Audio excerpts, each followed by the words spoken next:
my shoes and out the door. 5, I'm alive. 6, 7, 8, feeling great. 9, gonna shine, life is good. I'm doing fine. 10, gonna do it right and do it again, yeah. I look into the sky with all the beautiful color, but there's more than just for me, so gonna share it with another. I got to show, to give, let out. I want to sing and shout. Take a look and see a beautiful morning. Been in here and people are roaring with laughter, so. It's a dirty show, though. Well, it's clean dirt. You have here the best of the best. Yes. So we have many celebrities here. The Harley Madison come over here, and the Usher come over here many often, and the Paris Hilton come here. Boy, I'm dating myself, but it's okay. Nobody else will. Oh. That's so Vegas.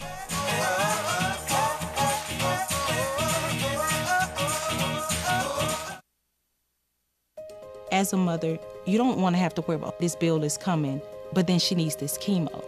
That's a decision you shouldn't have to make. At St. Jude, a family never sees a bill at all, not one bill. It's like the world has been lifted off of your shoulders. The treatment doesn't get any better than what you receive at St. Jude. It saved my life. It saved my daughter's life. It saved our family. Welcome to That's So Vegas TV. I'm your host, Christina Keller. I'm here in the fabulous Las Vegas Arts District in downtown Las Vegas, Nevada. This is a great month in Nevada. We've got a lot of things going on. I have here in the studio with me a longtime friend, I must say. It has been too long. And it's been too long. Fault. It is your fault, I apologize. 100%. Yeah. Mr. Brian Rouff. And we're here to talk about another book. I think this is your third. My third novel. Yes, your third novel, and it is The House Always Wins. There you go. A Las Vegas ghost story. It is. Yeah, we have to add that on there. You've had quite a bit of success with previous books, but I wanted to welcome you to the show. Well, thanks. I only surface once every 7 years, like a vampire or something, when I'm done with these books, right? Absolutely, and it's interesting, too, I know, and I've authored books myself, and we have actually, 7 years ago, we were involved with the Vegas Valley Book Festival, which has come around again. Yep. And you're a featured author this year. Mm-hmm. You have some events coming up there, I believe, like in the next week or two, right? Yeah. I love the book festival. Yeah, we were both involved at the very beginning. Absolutely. And you know, that's been 16 years, which is insane. Ooh, time flies. But of course, we're not getting any older. No, not at all. No. And the book festival is just maturing. Exactly right. So kudos to everybody that's worked so diligently on it all these years. Right. You're right. We were there in the very beginning. Yeah. I had the Las Vegas Fine Arts Salon. Remember the nonprofit? I do remember we raised that. money, and Yep. you were a featured author. I was a member. There you were. Right. We just loved it. It's the only salon I've ever been involved with. You know, I finally gave it all up when people kept asking me if I did hair. Yeah. Like, I no. never asked you that. No, you didn't. I want the record to reflect. Of course. Okay. No. But those were fun days. So moving on to the present. Why not? I kind of like, and it's kind of spooky that you have, let's look at the book here. I'm going to hold it up for our viewers. All right. I love the cover, by the way. Thank you. So I had nothing to do with it. I love it too. It shows good taste. And they obviously There you go. read the book. Yes. And I love the back cover. I do too. I really do. It's got the cigar, the ghostly cigar in the ashtray and the smoke going up. We were commenting that there's probably some hidden code in there. I would think. Yeah, so buy the book and find the code. But what inspired this particular, you brought in a ghost to Las Vegas, Yes. and I can tell reading it that you had a lot of fun with it. A lot of fun. You did have a lot of Yes. fun. It comes through. So give us a little bit of the history. What inspired you? So in the early 2000s, right at the beginning of the house flipping phase, which did not end well for us or anybody else, but Right. at the beginning, my family and I bought a real big old fixer-upper on St. Louis, 1701 East St. Louis. Okay. We moved into it for 2.5 years, and we lovingly brought it back to life. We restored it. And the house in and of itself, we found out, had an interesting history. Jack Eglash, I don't know if you know that name, but he was a longtime orchestra director at the old Sahara, Nice. back when the Sahara was like a big thing.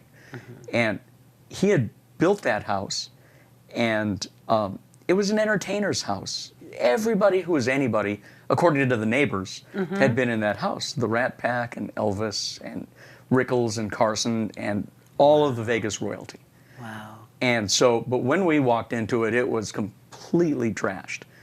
But you could tell it had potential. There was an outdoor-indoor swimming pool.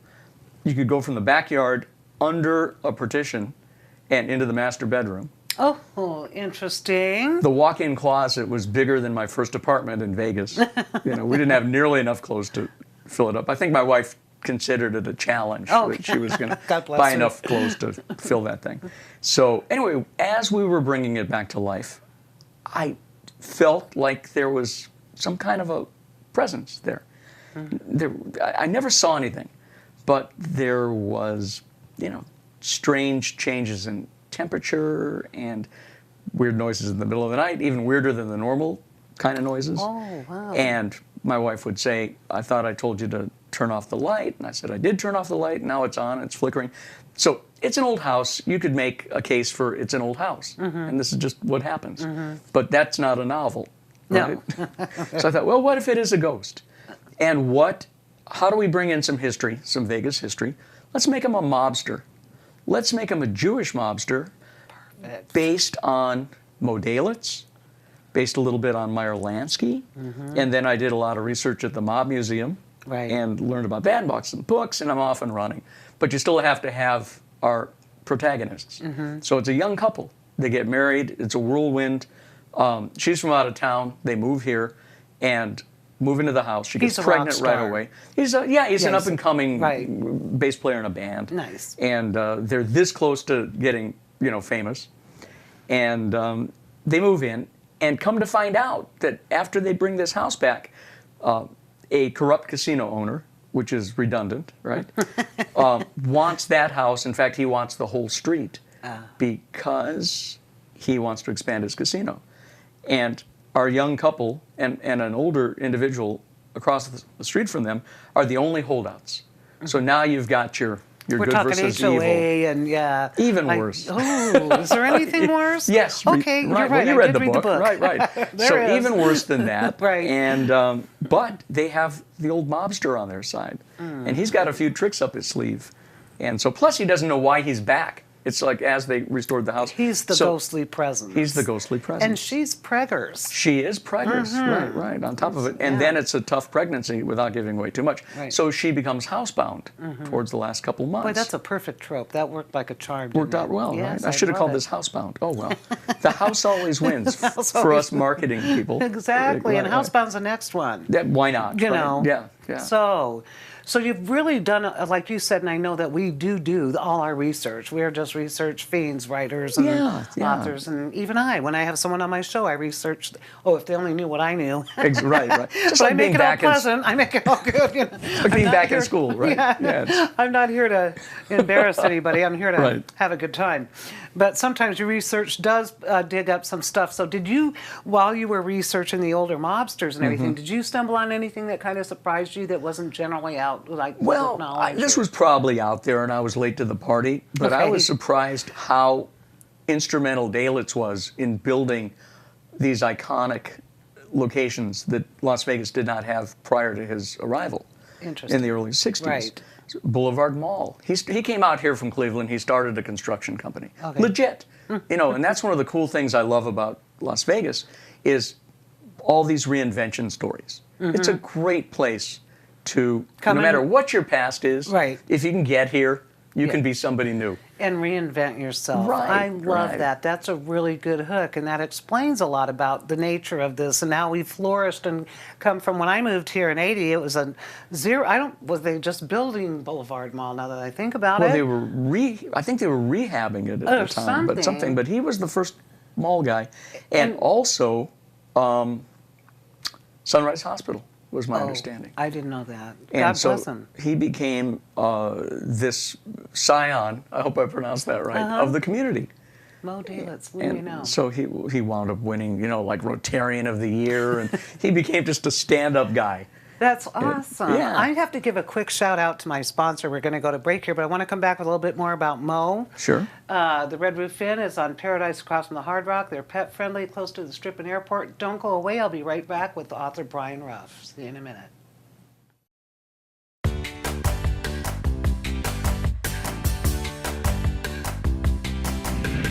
Well, hey there. Welcome to That's So Vegas. This is our new studio in the famous Las Vegas Arts District, downtown Las Vegas. We're here to rock your world.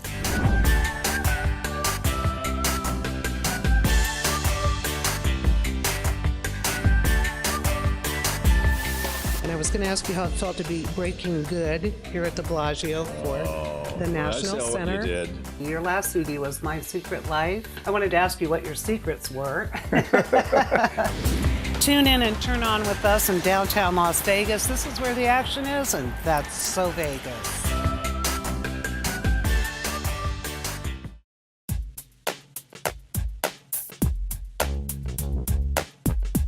Welcome back to That's So Vegas. I'm your host, Christina Keller. I'm here with a local author and other things extraordinaire, Brian Rouff. Thank you. We were just discussing your new book, which we love, and that is The House Always Wins, a Las Vegas ghost story. And Shall I hold it up? Please. All right. Where do you want it? Here's looking at you, kids. There you go. To pan the whole view. Apparently right I'm there not is very good at this, right? But yeah, and it's based on a ghostly mobster. Yes. Who comes in and helps a young couple who are desperately struggling to hang on to that area in their home, and she's pregnant and all kinds of stuff is going on. So, but you know, you weren't always an author. You've been in marketing and advertising and PR here for ever since I've known you, almost 20 years We or got more. to town around the same time. Yeah. 81 for me, 80 Yes. for you. Yes. So I've always been a writer, but not an author. Correct. And so, you know, I say this as a joke, but it really isn't. Writing books is how I chose to handle my midlife crisis, because, you know, I realized it was cheaper than a divorce, right? It's safer than a Harley, like all my friends were doing. Right. And so I thought, well, you know, I'm getting to this point, because I waited till I was in my early 40s to start Dice Angel. But they always say, you know, write what you know. Well, up till that point, I didn't know anything. So you kind of have to earn your point of view. So I'm glad I waited. I like But it that. was like scratching an old itch. Yeah, but you know? earning your point of view, that's a really good way to put it. You got to get beat up by life a little bit before you're able to translate that onto the page. Exactly. It isn't like it just comes to you from osmosis, unless you're like well, there are some authors, I guess, that do feel they're divinely or otherworldly inspired. Right, and I don't know how they do it, to be honest with you. I do admire what they do. And how do you do it when you're running, you have like your PR company, you've got a lot of accounts. And I do. How do It's what like do a you second write? full-time job. I get up super early in the morning. This is going to make me sound like I'm insane, but I am, because I think all creative people are a little bit insane. I'm on that train. I get up at 3 in the morning. Oh, that is a little more crazy than me. Yeah, and I get to my office around 4:30, 5 o'clock, and before the people start rolling in, and I'm good for an hour or two of uninterrupted, you know, hopefully creativity. Some days not. Some days, you know how it is as a writer, you write one sentence and you throw it away. Right. So, but other days, it's flowing. Yeah. It's great. You know, I did my 3 novels in 3 years, a novel a year. That's crazy. But it was Cracker Jacks. I mean, I took out a loan on the house, and I literally, that was my job. That was that's your full-time job. That's where I focused all my energy in it. Like you said, it was definitely, but it was so rewarding. We all do it differently. Right. Like the last couple of years, I've traveled a lot for business. And so I wrote most of this book in airports, on planes, in hotels. Oh, fun. Real old school on a 8.5 by 11 legal pad. No. And then when I get back to the office, I'd transcribe it all. And that was like the first edit, you know. Boy, you're making me want to finish another novel I've got in the background. Hey, that's not the worst thing. No, it right? isn't, and it's something that has to be done. So your inspiration behind this, you did mention that you had purchased that older home, and you knew the legends that were floating around there. Of late, there's a lot, it seems, of floating around Las Vegas, but what is it about this city that lends itself to things like, you know, the creativity, is there a vortex here somewhere? It's totally a vortex.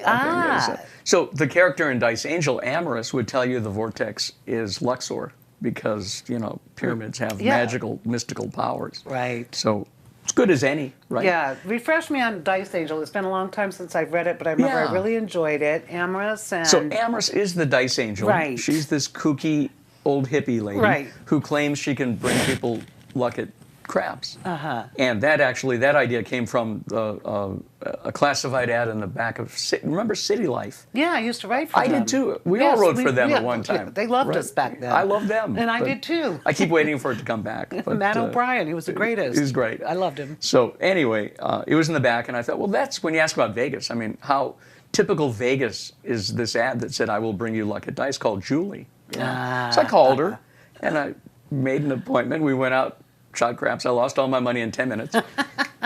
But I was taking notes the whole time when she wasn't looking, and I got all kinds of cool things about vortexes and crystals and incantations and charms, and I don't know what the heck she was talking about. But obviously it didn't work anyway, so It what the totally heck? didn't work, but it led to a book that I think was a lot of fun.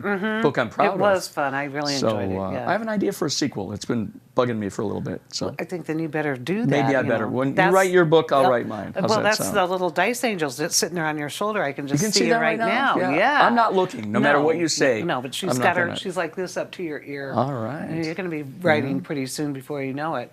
But you have so much coming up with the October, the book festival, and Yes. you've got book signings. You have one in November at Barnes and Noble, the one on Right, Stephanie, correct? Right, November 4th. I wrote it on my hand. November 4th. Okay, good. There you go. What time? But I didn't. We I didn't wrote write that on this down. hand. You can always go to the website Barnes and Noble, Exactly. and I think they it's book 1 it up. o'clock, but don't quote me I on that. enjoyed those days when I was doing the book signings. Yeah, you yeah. know? I'm in full promo mode right now. I love People it. are going to be sick of me by the time this is over with. It's quite all right, but you know what? They won't get sick of the book. They may get sick of you, but they won't get sick of the Well, book. that's thank you sure. for that. Yeah, I remember I did the Princess Cruise thing there for a year. I was on Oh 3 my cruises gosh, with my that one books, I and never did. It's fun. Yeah? It's a lot of fun. But and then I understood what it was like to be a celebrity. There is Uh-huh. no privacy and there's no peace. So Right, I don't right. know. I'd rather be. Don't you like the vision of writers were sitting in our little nook, a solitary, Yeah. you know, with a coffee pot and used to be a cigarette, but no more of that. Right, right. So. And if you're Hemingway or somebody, it's a shotgun. fifth of scotch. Sorry, that was so rude. Oh, I heard that. A shotgun, yeah, yeah. I didn't mean yeah. to say that. That was later. It kind of gave up.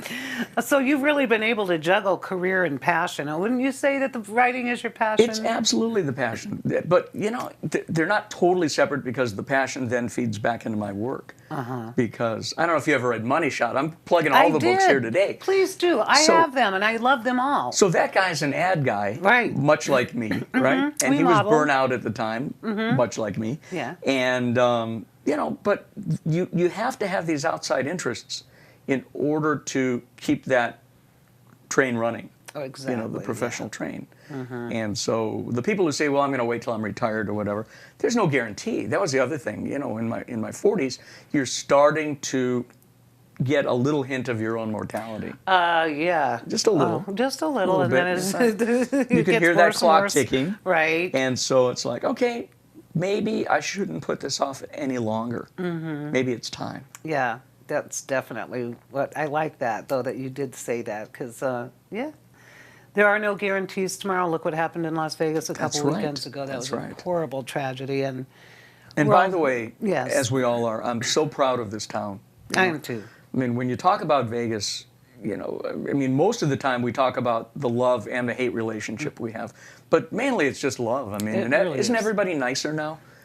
Much nicer, but I've always noticed that too in this seat, interviewing entertainers and celebrities. It is amazing the lack of greed and ambition and how everybody helps each other. It's really kind of blown my Yes. mind because you would expect some kind of rivalry or Yeah. jealousy or pulling the rug out from it, but they're not. It's not. No, you're Everybody's right. really supportive. I got to tell you, the writing community, and maybe it's like this everywhere, but I haven't been everywhere. Right. But I will.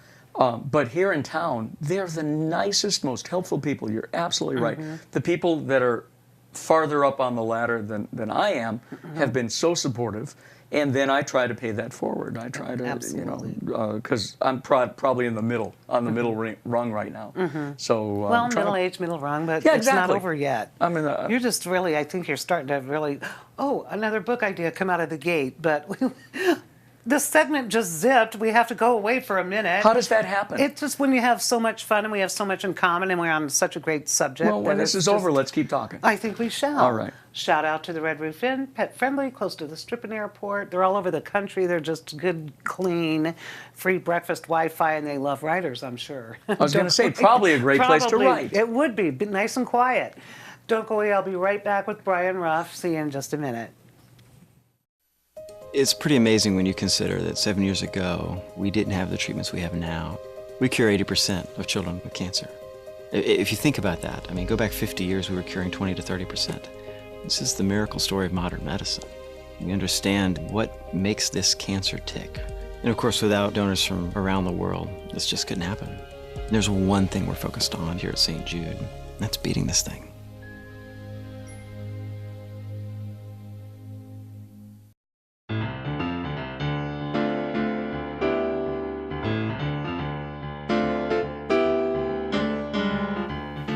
Welcome back to That's So Vegas. I'm your host, Christina Keller. We're really having a good time. We're here in having the best studio. time, right? Is anybody taping that? Because we could be blackmailed. No, it is all being. But you know what? For not having seen each other for 10 years, Brian, it's can't nice believe to catch it. up. It is Time nice. flies, Yeah. and we've both been busy, and Right. there were so many of us back there when the Vegas Valley Festival first started, Right, and there right. were a bunch of other writers that we were just talking about. but- Exactly. And by the way, I like what you've done with the place here. Oh, so thank very you. cozy. Thank you. Right. Yeah, this has been almost a year now. I can hardly believe it. Good. We were in a garage, a race car garage, Uh-huh. in a little booth. I don't know, some of the viewers might remember that. Had a good time, but it was time to grow up and move on. Definitely better than a garage. It is, and it's I in have the to art say. district. Yeah. Mayor Goodman loves us. She's been on the show. Perfect. I love her. What a wonderful She's woman. great. Yeah. So your book again, and she probably would love to read this Let's book. get I know her a copy. she owns mine, so she may as well get, if you want to. Sure. I'll get you an extra copy for Okay. the mayor. That's How's great. that sound? I have an in with her at her office, so That's I'll make sure great. that she gets a copy of it.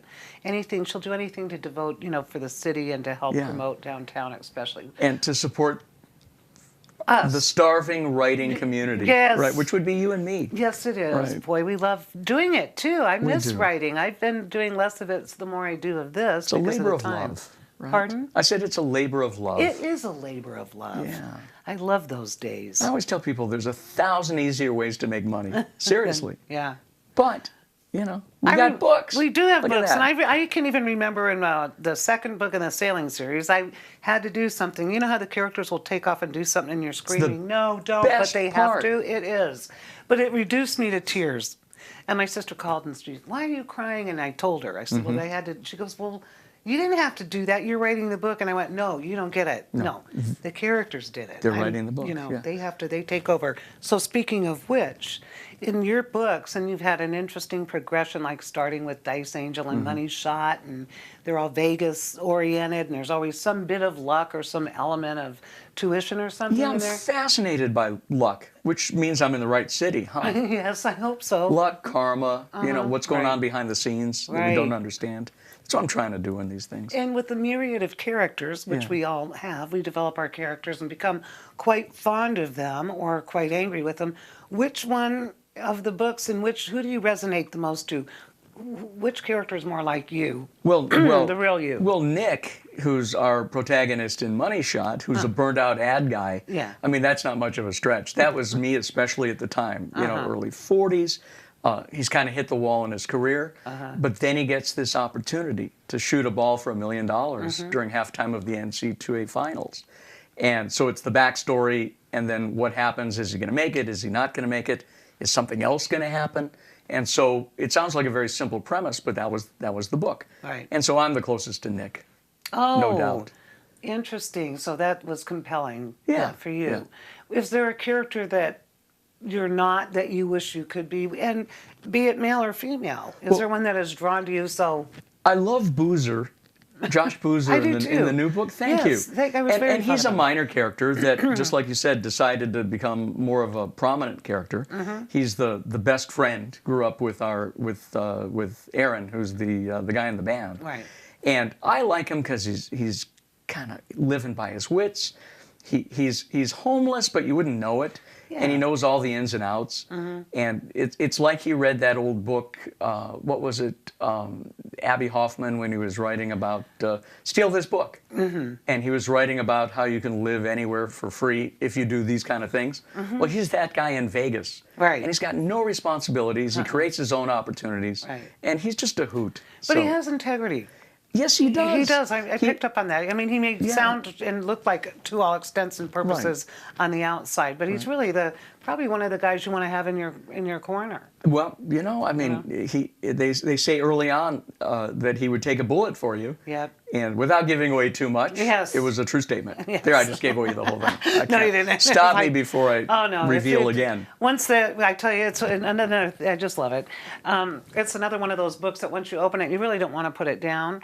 It's a good read, Thank you. it's it can be a fast read or it could be one of those reads that you savor. I think it's like my books were beach reads. I always said because I never meant to write War and Peace or Yeah. but I wanted them to have some substance. Me so- too. I mean, plus, Right. War and Peace. It's been done. Yes, You know? you're But right. I don't know if anybody did a Vegas ghost story before this. I don't believe so. right. And I think it's time. Well, Definitely. Especially with, like you were saying, those old homes and things that just totally lends itself to it. And I don't think the mob spirits are all that at rest because they've kept them alive at the Mob Museum and Right.